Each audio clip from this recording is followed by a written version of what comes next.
Liverpool rocked by shock twists on and off the pitch. Don't miss a second. Subscribe now for instant Reds updates, exclusives, and breaking alerts. News headline: Liverpool consider major changes for Premier League visit to Bournemouth. News and details: Liverpool are next up against Bournemouth in the Premier League, with Arne Slot facing some selection posers. Liverpool extended their unbeaten run in impressive fashion with a comprehensive 3-0 win at Marseille in the Champions League on Wednesday evening.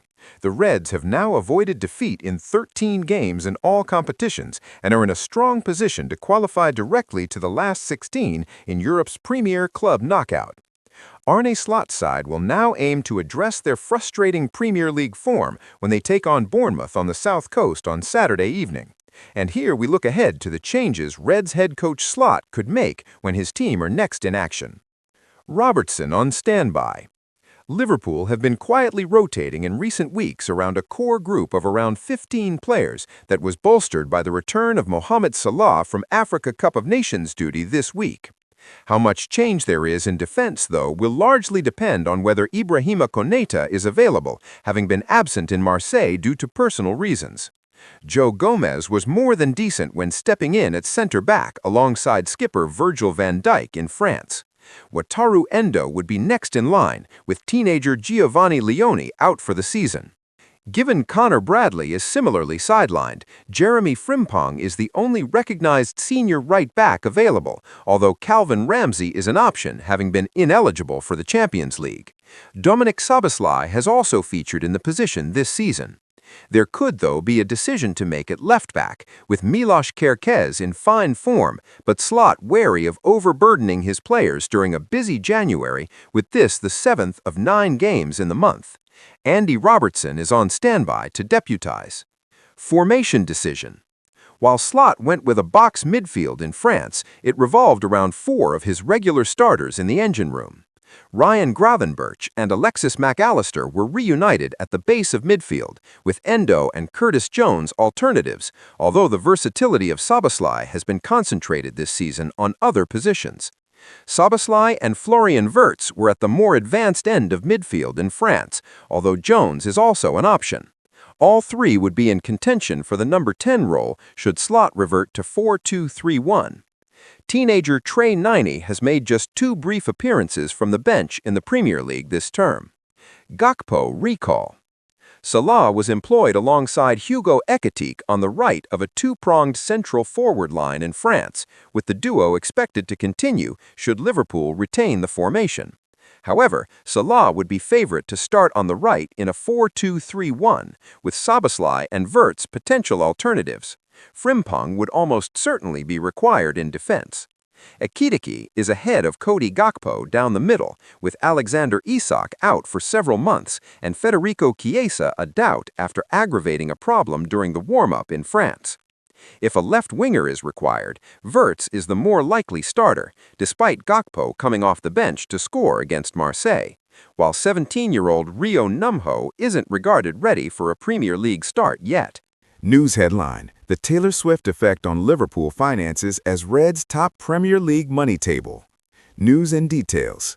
Paul Gorst takes a closer look at Liverpool's Deloitte Money League financials and assesses the importance of Anfield holding gigs and events in the month of June. Earlier this month, a report claimed that Taylor Swift and her 2024 Eras Tour was found to have materially boosted the United Kingdom's economy. According to figures from Office of National Statistics, pop sensation Swift was found to have been responsible for a significant upturn in credit and debit card spending at Visa during her shows. The publicity surrounding Taylor Swift's stadium tour in London, Cardiff, Edinburgh, and Liverpool in the summer of 2024 prompted speculation of a large economic impact of the concerts, said ONS's card payments team. The general claim from the ONS was placed under the microscope by the Financial Times, who aired some skepticism, but for Liverpool Football Club, there can be no denying the arrival of the enormously popular Swift at Anfield in the summer of 2024 helped them hugely. Figures, released at the curious time of midnight on Thursday, revealed Liverpool to top the Deloitte Money League when it came to Premier League clubs. In figures that were all detailed in euros, the club's overall revenues stood at €836.1 million, £727 million, according to international currency converter XE.com. Matchday revenue reached over £130 million, while broadcast and commercial revenue of over £279 million and £318.5 million also soared. They were numbers that took the Premier League champions from 8th the previous year to 5th in the world rankings, with Paris Saint-Germain, Bayern Munich, Barcelona, and Real Madrid completing the top 5 of European heavyweights. Liverpool's strong performance was driven by on-pitch performance, says Marco Delia, who is assistant director at Deloitte Sport Business Group. Champions League revenues and a 7% increase in their commercial revenues. That is driven by more focus on non-match day events at Anfield, including concerts by Taylor Swift and corporate events. They also benefited from the challenges of other Premier League clubs, particularly Manchester City and Manchester United. Having spent the thick end of £200 million to turn Anfield into a venue that is as close to a 365-day-a-year operation as possible over the last decade, the iconic home of Liverpool goes far beyond football these days. The opening of its doors for music fans across the globe has been a wildly successful venture in recent years, and after arranging a 6-event-per-year agreement with Liverpool City Council, the numbers only look set to continue rising.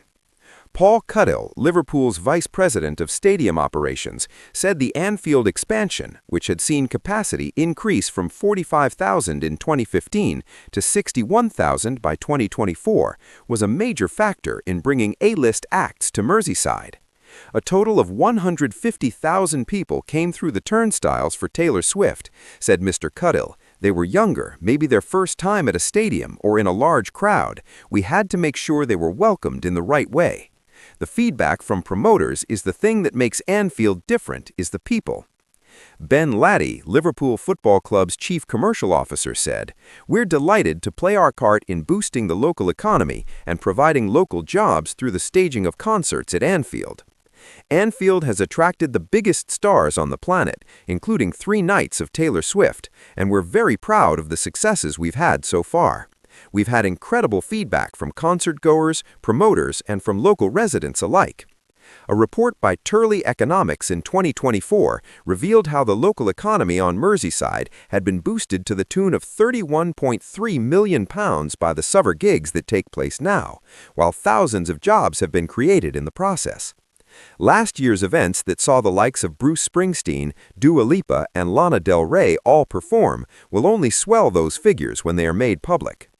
Anfield has also previously hosted Bon Jovi, Take That, Elton John, and the Eagles, with each concert bringing in employment opportunities, with a minimum of 1,450 staff required for the various gigs. As many as 85% of those employed for Anfield concerts came from the city of Liverpool itself, according to Liverpool FC, and 55% of those taken on were under 30 years old. Speaking to The Echo in 2024 specifically about the tremors felt around Merseyside upon the arrival of Pennsylvania native Swift, who remarkably was reported to have had over 100 billion streams in 2025, Mr. Laddie said, "We had roughly 250,000 people that came to those concerts, and I think you just have to think about what that does for the city and the local economy.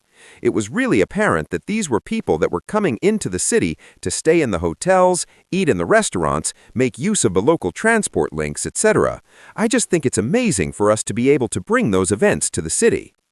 Tim Bridge, who is the lead partner in the Deloitte Sport Business Group, says, "There is a pivotal shift in some club business models, with an increased focus on maximizing the impact of their brand and their stadium assets. The accent of on-site breweries, hotels, and restaurants is now commonplace and illustrates a strategic move to diversify income and create year-round entertainment destinations. This innovative approach is broadening revenue streams significantly, allowing clubs to unlock opportunities far beyond the traditional match day experience in a drive to secure more sustainable financial futures." Considering its main use is for Arne Slot's Reds during the months of August and May, the June extravaganzas have become big business, with American rock band The Foo Fighters next up, alongside My Chemical Romance and Zach Bryan, who are all slated to perform in June this year. The opportunity to use Anfield outside of football is important, not just for revenue, of course it helps the club's business, but also 250,000 fans of Taylor Swift and Pink, said CEO Billy Hogan just weeks after both had passed through the Shankly gates for their respective gigs in 2024. It's estimated that each event, depending on the popularity of the specific artist or band, earns roughly between £5 and £10 million for Liverpool. Swift, with her 3-day takeover of the city, will surely have banked the club millions. Senior sources at the club, though, have insisted they have embarked on the mission to open Anfield to the world's biggest musicians in an effort to boost the reputation of the club, venue, and city itself on a wider scale. The financial benefits, however, as evidenced by the eye-watering sums of Deloitte, are becoming inescapable. News headline: Liverpool transfer news. Yan Diomande formal approach made as Adam Wharton price tag emerges. Well, how the turntables. A sensational report from Marca earlier this week started a chain reaction of speculation around the future of Arne Slot, with the Liverpool head coach coming under increased pressure since Xabi Alonso parted ways with Real Madrid last week. Liverpool's 3-0 win over Marseille was not perfect, but it was the first comfortable, convincing win we've seen for a long time. Whisper it quietly, but there's even a sniff of optimism around the Reds in Europe, with shades of 2004-05 and how much they've struggled against physical English sides, but had success in big European aways. Marseille now join Inter on the casualty list, with both Madrid sides succumbing at Anfield too. There are other reasons to be positive, too. More sources are starting to corroborate some big links to top Premier League players, with every chance the summer will see a lot more activity on the transfer front than January has so far. We'll also delve into Liverpool's next steps after missing out on Mark Gahey and reports of a mega bid for a young player seen as the man to replace the irreplaceable in Mohamed Salah. Formal offer expected for Mohamed Salah's heir. Caught Offside have claimed insider information from the agent industry on Liverpool's long-term plans to replace Mohamed Salah, and the name suggested is one that has been linked repeatedly with the club this month. According to the sources, the Reds' interest in RB Leipzig's Yan Diomande is currently the strongest of a cohort of European giants, including Arsenal, PSG, and Bayern Munich. The 19-year-old prodigy has scored 7 and assisted 4 in 18 club appearances so far this season, with 3 international goals to his name since making his Ivory Coast debut in October.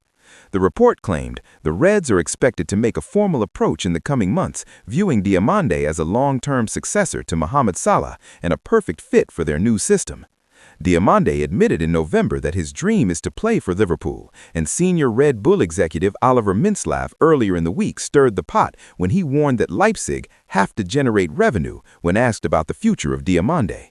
The full quotes translated by the Athletic's Sebastian Stafford-Bloor paint a slightly different picture, however. Mintzlaff came out swinging and ruled out a sale for even 80 to 90 million euros, suggesting 100 million, £87.4 million would be required to prize the winger away from Leipzig.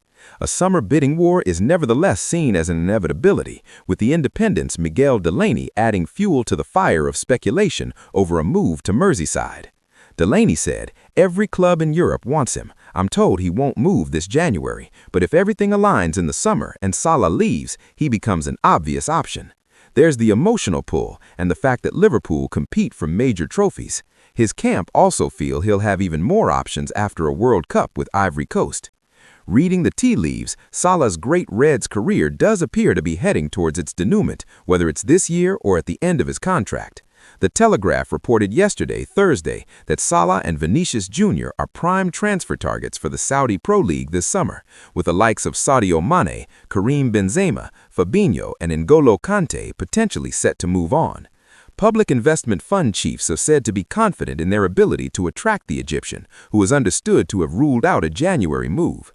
The Athletic's James Pearce, meanwhile, reported that Salah has never given any indication that he is ready to walk away from competing at the highest level in Europe. This definitely feels like one to watch, with Salah's future up in the air this summer and Diamande currently producing numbers that suggest he could take on the mantle of being the main man for a top European side. Now that the dust has settled on Mark Guéhi's switch to rivals Manchester City, Liverpool fans have been left wondering who, if anyone, could be next in line to boost Arne Slot's side. Writing for The Athletic's transfer deal sheet, Greg Evans explained why the Reds aren't expected to move for an alternative option in the heart of the defense this transfer window. Evans said the changes in the Guéhi situation won't affect Liverpool's planning as the approach to this window remains the same. Generally, their owners at Fenway Sports Group only sanction big deals in January if top-quality players who fit the long-term plan are available. Although their central defensive options will become limited if Virgil van Dijk or Ibrahima Konate are out, they still have cover for Connor Bradley at right back with Jeremy Frimpong, Joe Gomez, and Calvin Ramsey. The rest of the winter window is expected to be quiet unless a suitable market opportunity comes up. Also writing for The Athletic, Liverpool reporter James Pearce warned stepping back from the Guéhi deal represented a gamble for the Reds, but interestingly suggested the new City number 15 wasn't seen as a game-changing signing, more of a bonus rather than a necessity. Pearce said, given his contract situation, Guéhi was seen as a decent market opportunity if Palace agreed to sell, and if the price wasn't prohibitive. But that doesn't mean the Reds won't be looking to strengthen in that department in the summer.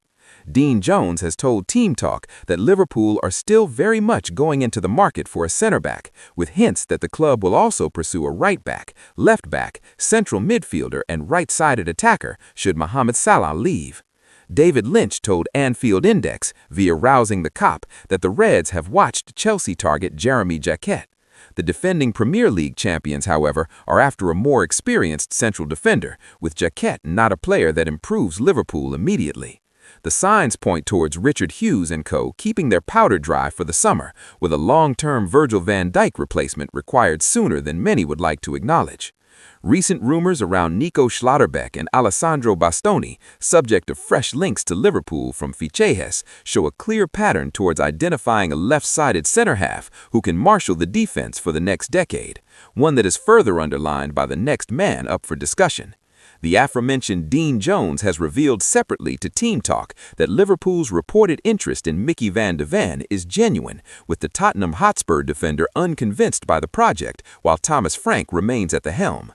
The Reds could also face competition from Real Madrid, who are keeping an eye on how things play out. We briefly touched on the Fichejes piece that kicked speculation of a Liverpool move for Van de Ven into gear earlier in the week, but the Spanish outlet didn't exactly inspire confidence in the veracity of these claims. But several sources have since corroborated the claim, with the Daily Mail's well-respected sports section seemingly confirming the Reds' keen interest, which will be a test of Spurs' resolve in the summer. The asking price for Van de Ven, however, is a matter of debate. Fichejes reported Liverpool were willing to pay $78 million, while Team Talk claims Spurs are acutely aware of interest from Liverpool and Manchester United and want £100 million for the Dutchman.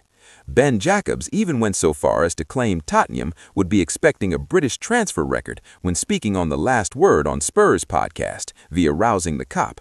Jacobs claimed the asking price would not change before the end of the current transfer window, while it may well not change in the summer either.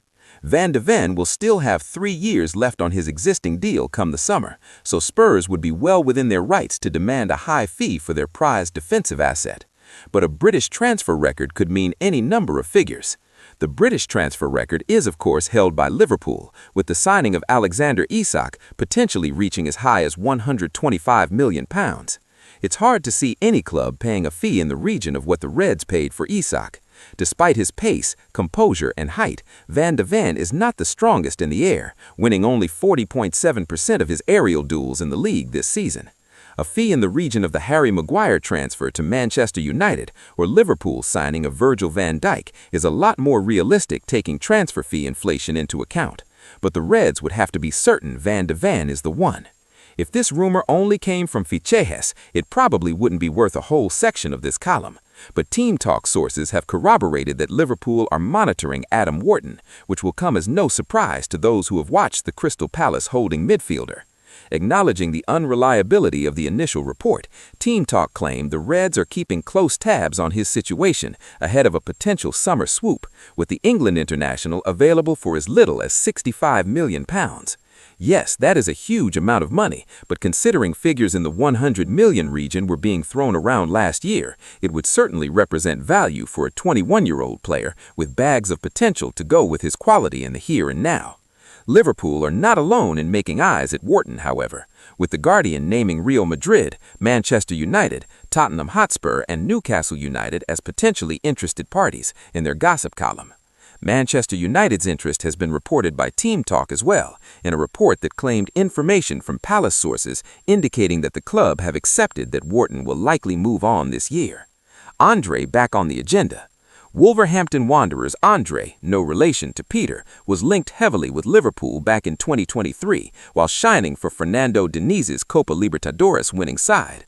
At one point expected to complete a move to the Reds, the deep-lying Brazilian playmaker ultimately moved to Wolves in summer 2024 for a fee believed to be around £21 million.